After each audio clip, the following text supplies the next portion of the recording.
Okay, so before we get into the video, if you could please do me a favor, drop a like and a comment, consider subscribing and hitting that notification bell. I do got an animation on the way, so if you want to stay updated, just saying. But with that out of the way, today we're going to be covering the unique art style of Mob Psycho 100. Yeah, so to be honest, I'm pretty excited for this. I might go ahead and make this a series because, you know, with me being like a rookie digital artist animator myself, you know, and making a bunch of fan art of, you know, anime and stuff like that, it only makes sense that I like cover the art style or review like the artistic aspect of a show that I watch. So yeah, with that being said, let's get into the video.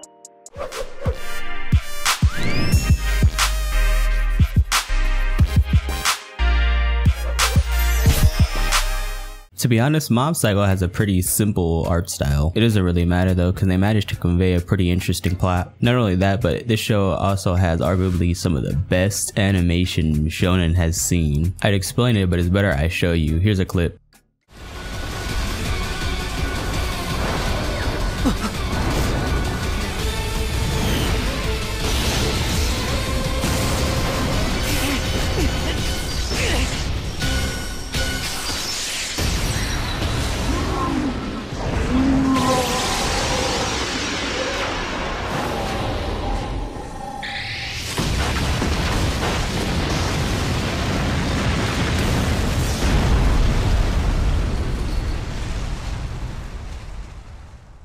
Alright, thank you for watching. I'll see you guys next time. Nah, but for real, Studio Bones definitely, without a doubt, did their thing with this. I could go on about the animation, but I'll save that for later. I found the art style to be really interesting. Overall, it's pretty simple, but that kind of makes you appreciate it more. The character design isn't what you would see from your typical anime. Nothing too flashy, no wacky hairstyle or unnatural hair colors. Something you don't really see with shonen animes. Most of the characters just look like your regular run-of-the-mill people. You really don't know what to expect from some of these characters. Now, of course, they have like their assigned roles, like the antagonist, protagonist, but overall, like them looking as simple as they do, it kind of gives it a sense of unpredictability.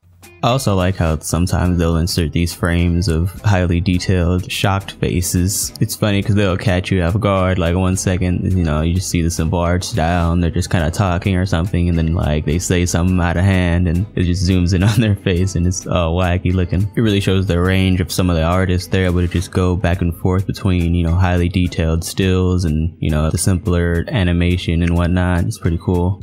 So now for the animation. Again, Studio Bones, magnificent. The animation is definitely A1. I can't imagine the amount of frames that were drawn in the less serious scenes, let alone the fight scenes. It's animated at the studio standard of 24 frames per second, but they managed to make it extremely fluid and it's seamless almost. I've seen some scenes that were upscaled to 60 frames on YouTube, and honestly the difference isn't, well, the difference makes it look better obviously, but it's so seamless because it's already animated so well. Most of the scenes are very like fluid in its animation, so when it's upscaled to 60 frames, it's not too much of a crazy difference as opposed to an anime that has more erratic movements. The sense of scale I feel like they nailed with this one. They didn't hold back at all when it came to adding in buildings and cities. Like they put it all in, and just, yeah, they managed to make something look so destructive and yet elegant at the same time, which is mind-blowing. A blast scales a city and it's like you just can't help but be in awe at how it looks, rather than as opposed to, oh snap, somebody just got offed. I'd like to go back on the art style as well, actually, because that's part of the reason why they were able to be so efficient with their animation. The designs of the character being as simple as they are, nothing was too complicated, more complicated than it needed to be. Everything was there and it was done right, which allowed them to go all out with the special effects and whatnot. Yeah, pretty much all it takes is for the main component to be reliable, which in this case would be the character designs and the base like animation and whatnot. If all that is consistent, then usually the rest of the production is a breeze. And yeah, that really shows with Mob Psycho. Consistent character designs and artwork allowed for the cleanest possible animation and a very polished end result. Overall, I'm really impressed with the direction they took their art style and animation. Their work being as polished as it is made for an enjoyable watching experience. Of course, with the sound design and the writing keeping me invested into the plot, the art style and animation did its job catching my attention and keeping me entertained. Well, with that being said, this brings us to the end of this video. If you could do me a favor and destroy that like button with your telekinetic powers, I'd really appreciate it. If you made it this far and you haven't subscribed, well, you tripping, I gotta say. So